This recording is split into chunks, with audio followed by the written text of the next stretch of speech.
اللہ سبحانہ و تعالیٰ بندوں کو مختلف موقعوں سے، طریقوں سے، بہانوں سے آخرت کی فکر میں لگانا چاہتے ہیں، زندگی کا مقصد ان کو سجھانا چاہتے ہیں۔ انبیاء کرام کو بھیجا، علماء کرام، صحابہ کرام اس کے بعد یہ کام کرتے رہے۔ ہم اپنے والدین کی رحمتوں شفقتوں میں پلتے ہیں، سیکھتے ہیں۔ وہ اپنی جان لگا کے ہمیں دین کی جو باتیں سکھا بتا سکتے ہیں، جتنی ان کے بس میں ہوتی، جتنی ان کے علم میں ہوتی، کوشش کرتے ہیں۔ خود نہیں کر سکتے تو مدارس میں، خانقاہوں میں، مکتبوں میں داخل کراتے ہیں، مساجد لے کر جاتے ہیں کہ کچھ سیکھے سمجھے، اچھے ماحول میں رکھنے کی فکر کرتے ہیں، اچھی اچھی نصیحتیں کرتے ہیں۔ پھر ہم اپنی ان عمروں کو پہنچ جاتے ہیں کہ جہاں ہمارے بڑے ہمیں ہمارے حال پہ چھوڑ دیتے ہیں، کبھی ادھر ادھر نصیحت کرنے کے سوا کہ ابھی اپنی مرضی کا مالک ہے، جیسے چاہے کرے۔ ہم دنیا کمانے کی لائن پہ اگر لگ جائیں اور دین کو اس وقت پس پشت ڈالنے لگیں تو اکثر تو یہ ہوتا ہے کہ یہ ایک پھسلن ہوتی ہے، ایک غلطی ہوتی ہے، نیت ایسی نہیں ہوتی کہ دین سے ہم دور ہو جائیں، بس لیکن شیطان اور نفس کی تسویل میں، ان کی تصویف میں، ان کی طرف سے رنگا رنگ کے خیالات اور دنیا کی چکا چوند کھینچ کے ہمیں اسی طرف مائل کر دیتی ہے، اور ہم اپنے آپ کو اسی پگڈنڈی پر، اسی پھسلن پہ چلاتے رہتے ہیں اور خوش ہوتے رہتے ہیں، اس لیے کہ دنیا نظر آتی ہے جمع ہوتی ہوئی، اس کے اسباب جمع ہوتے ہوئے، اور یوں ہم آگے بڑھتے رہتے ہیں۔ بیچ میں کہیں ادھر ادھر چونکہ دین سے ذوق ہوتا ہے، تعلق ہوتا ہے پرانا، کہیں ایک احساس جرم بھی ہوتا ہے کہ میں نے دینی کچھ معاملات جو پہلے کرتا تھا چھوڑ دیے، پہلے میرا معاملہ اللہ کے ساتھ جو تھا اس میں نے کمزوری دکھائی، اب میں دنیا میں زیادہ لگ گئی ہوں، اور اس کو پھر ہم اپنے نفس سے لڑ کے، جو نفس امارہ کے تقاضے ہیں ان کو تو چلا ہی رہے ہوتے ہیں، لیکن کبھی کبھی اس کے خلاف مثبت کام ایکات کر کے، رمضان کا مہینہ آ گیا مثلاً تو عبادت میں لگ گئے، کوئی حادثہ ہو گیا تو تھوڑا سا عبادت میں لگ گئے، پھر دوبارہ اسی دنیا میں بھول گئے اور لگ گئے دنیا کمانے میں۔ تو یہ آگے پیچھے دائیں بائیں ہم غلط غلط راستوں پر چلتے رہتے ہیں، پھر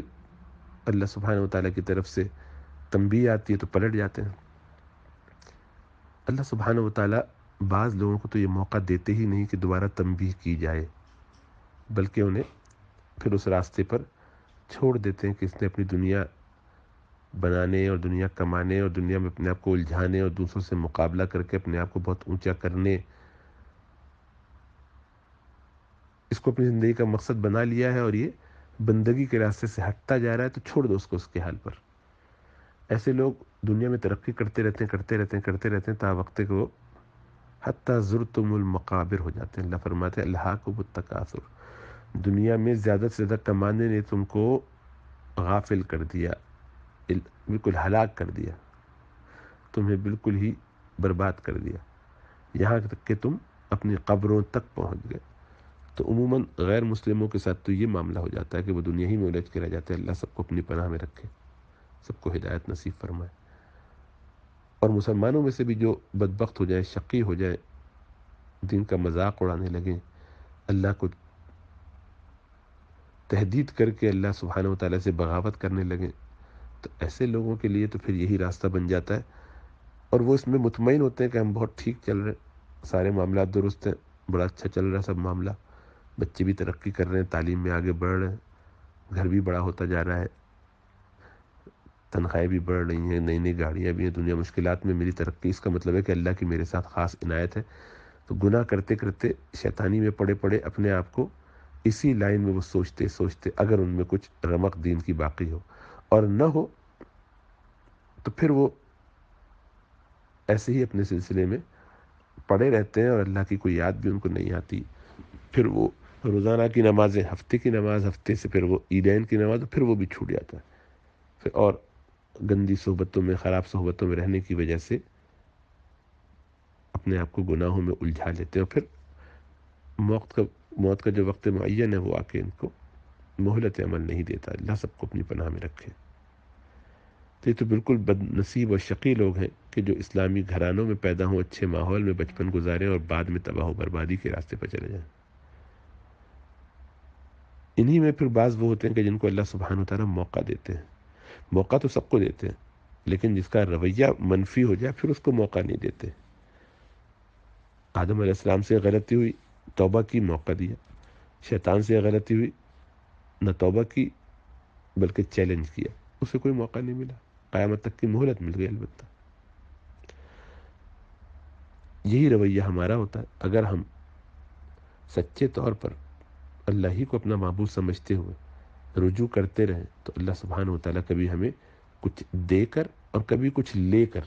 کبھی نقصان کر کے، مال چھین کے، کبھی نوکری چھین کے، کبھی اولاد میں بیماریاں، خدا نخواستہ والدین کا ہسایہ اٹھ جانا، کبھی بزنس کا ٹھپ ہو جانا، یا اور کسی ایسے امور میں اللہ مبتلا کرتے ہیں۔ اس تکلیف کے نتیجے میں بندہ رجوع کرتا ہے، اس کی آنکھ کھلتی ہے، دوبارہ اپنے آپ کو جھنجھوڑتا ہے، سنبھالتا ہے۔ لیکن اس میں بھی پھر دو اس کے مزاج ہو جاتے ہیں، بعض دو قسم کے لوگ ہو جاتے ہیں۔ یعنی بعض وہ ہوتے ہیں کہ جو اس سے آنکھیں کھول کے اپنے آپ کو ٹریک پر لے آتے ہیں اور انسان بن جاتے ہیں۔ بعض وہ ہوتے ہیں کہ وہ وقتی طور پر مکاری کرتے ہیں اور ٹریک پہ آنا نہیں چاہتے ہیں، اس لیے آ جاتے ہیں کہ وہ ہوئی تو مشکل ہو گئی، میں اللہ کی پکڑ میں آ گیا ہوں، اور اب طریقہ یہی ہے کہ مجھے اچھا بننا ہے کچھ عرصے کے لیے، تاکہ میری وہ دنیاوی لائن دوبارہ صحیح ہو جائے، اور میں دوبارہ جیسی میری ترقیات اور نوکری لگ گئی، معاملات گھر کے صحیح ہو گئے، میں دوبارہ کرنا تو مجھے وہی ہے جو میرا ٹارگٹ ہے، کہ مجھے ملینئر تو بننا ہی ہے، اتنا تو کمانا ہے ہی کہ میرے 1-2 گھر ہوں، میرے بچے ایسے نکلیں، اور میں بھی ذرا محلے میں جس جگہ رہتا تھا وہاں جس سٹینڈرڈ کے سب لوگ تھے، مجھے بھی اس سٹینڈرڈ پہ آنا ہے۔ گاؤں کی زندگی، غریبوں والی زندگی نہ مجھے پسند ہے، نہ میں اس کو، بس میں اس پہ لعنت بھیج کے آ کے میں تو کبھی پلٹ کے نہ جاؤں اسی جگہ پر۔ یہ ایک مزاج اپنا بناتے ہیں اور دوسروں کی دیکھا دیکھی دنیا کے اندر لگ جاتے ہیں۔ تو ظاہری بات ہے یہ تو اس سے بھی زیادہ بدترین شخص ہے کہ جو گناہ میں پڑے گویا وہ نفاق کم از کم نہیں کر رہے، تو منافقت کر رہا ہے اللہ سبحانہ و تعالیٰ کو، گویا اللہ فرماتے یخادعون اللہ، اللہ کو دھوکہ دینے کی کوشش، یہ بہت بڑی بد نصیبی ہے۔ اور جو بیچ والی کیٹیگری ہے وہ تو فوراً ایک دفعہ، زیادہ سے زیادہ 2 دفعہ اس طرح کی تنبیہ ہوتی ہے تو پھر ٹریک پہ آ جاتے ہیں، پھر ان کو دنیا اپنی طرف کھینچنا بھی چاہے تو یہ بہت بچ کے چلتے ہیں، پھر اپنے آپ کو پابند کر کے کسی استاد، کسی شیخ کی رہنمائی میں چلتے رہتے ہیں، تاکہ نفس کہیں بھی اگر شرارت کرے تو وہ فوراً تنبیہ ہو جائے۔ لیکن